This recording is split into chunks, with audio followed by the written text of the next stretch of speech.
Në zgjedhjet e 11 majit, koalicioni Djathtas për zhvillim me Dashamir Shehin dhe Enkeleda Libeajn mori 6022 vota, nga të cilat 5530 brenda vendit. Për shkak të rezultatit të dobët, Shehi vendosi t'i jap dorëheqjen nga kryetari i LZHK-s.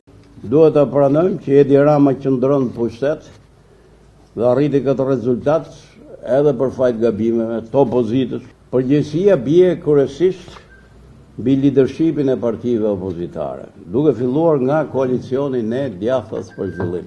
Për këtë motiv, si më thënë, largohem nga drejtimi i koalicionit. Në konferenca Libeaj pranoi se nuk arritën të marrin mbështetjen e shqiptarëve. Justifikime mund të dëgjoni shumë, të gjitha këto janë mbrapa dërguesit.